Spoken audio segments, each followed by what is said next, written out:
Hello everybody, Assalamu alaikum. কেমন আছেন সবাই? Welcome to Grammar Village. I'm instructor of Grammar Village, Mr. Abul Kashem. Today I'll talk about puzzling. Exactly দেখুন আমি এখানে কথা বলছি বিশেষ করে যারা প্রি স্কুলিং যে বাচ্চাগুলো আছে যারা নতুন নতুন স্কুলে এসছে বা পড়া শিখছে প্র্যাকটিস করছে। সো দেখুন এই ক্যাটাগরির বাচ্চাগুলো বেশিরভাগই কিন্তু ওরা কি বাসায় ওরা একা থাকে। সো আমরা গার্ডিয়ানরাও এক্স্যাক্টলি ওরকম সময় দিতে পারি না বা ওদের খেলাধুলার জন্য বিনোদনের জন্য তেমন বেশি কিন্তু ন্যাচারাল সোর্স নেই। তো সেক্ষেত্রে ওরা কি করে বাসায় একাকী।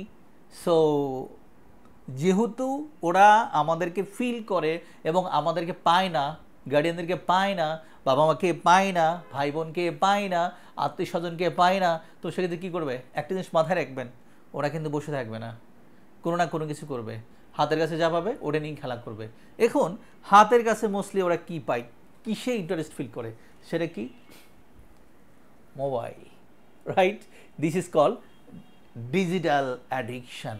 হয় মোবাইল দেখছে, না হয় ট্যাব দেখছে, বা কম্পিউটার অথবা টিভি দেখছে। কি দেখে? ডিফারেন্ট স্টাইল ধরনের কি কার্টুনও হতে পারে।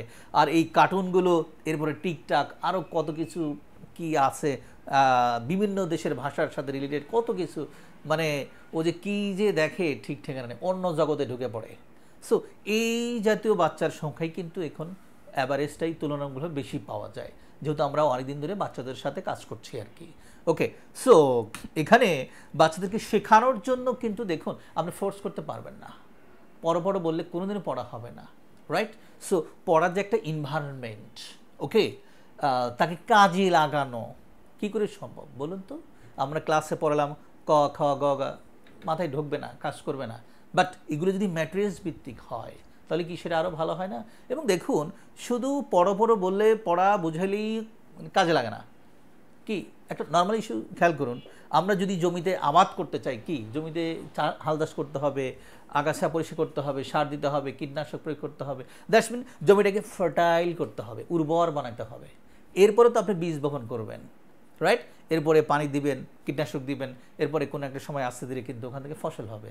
সো অনুরূপভাবে আমরা যদি বাচ্চাদেরকে যদি পড়াশোনামুখী বানাতে চাই, সর্বপ্রথম যে কাজটা করতে হবে, ব্রেন জিম করাতে হবে।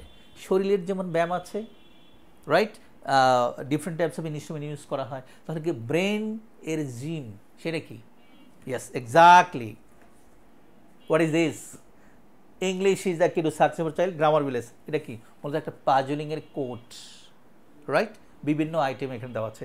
এখানে কী লেখা আছে? পুরো একটা বক্স কিন্তু দেখুন। হ্যাঁ, আমি দেখাচ্ছি। সো এখানে কিন্তু কি পার্টগুলো কিন্তু আলাদা, একদম হোয়াইট। তো আমরা ক্লাসে বাচ্চাদেরকে এই যে বিভিন্ন ধরনের যে উপকরণগুলো যেখানে আছে, এখানে খোলামেলা হয়ে গিয়েছে, ওকে, পার্ট এলোমেলো, রাইট? ডিয়ার ভিউয়ার্স, এখন যদি কেউ ইচ্ছা করে সব কিছু জড়ো করে এনে একটা ঝাঁকি দিলাম আর হয়ে গেল, হবে না কিন্তু, রাইট? তাহলে কি করতে হবে? এখানে কি লেখা ছিল? গ্রামার ভিলেজ এবং এর মনোগ্রামটা, এটা সেট আপ করতে চাইলে কিন্তু ধৈর্য সহকারে, মনোযোগ সহকারে কাজ করতে হবে, তাই তো? আর ওরা যখন এগুলো ধৈর্য সহকারে মনোযোগ দিয়ে এগুলো নিয়ে কাজ করে মিলানোর চেষ্টা করে, কি মনোযোগ দিতে হয়। আর এভাবেই কিন্তু দেখা যায় একটা বাচ্চাকে প্র্যাকটিস করে করে ওদেরকে পড়াশোনামুখী করানো যায়। এবং এটা করতে গেলে ব্রেনে কিন্তু একটা প্রেশার আসে, অনেক তীক্ষ্ণ মনোযোগ দিতে হয় এটাকে মিলানোর জন্য, রাইট? সো আমি দেখাই তাহলে কিভাবে ধৈর্য সহকারে ওরা পড়াশোনামুখী হয়, কিভাবে পাজলিং করানো যায়।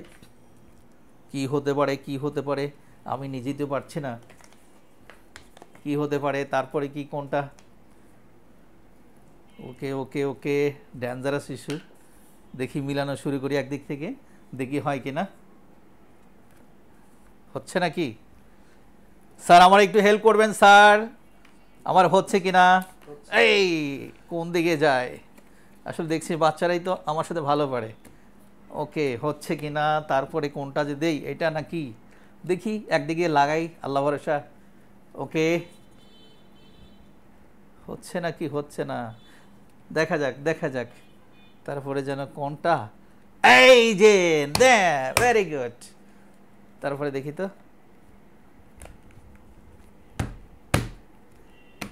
ইয়েস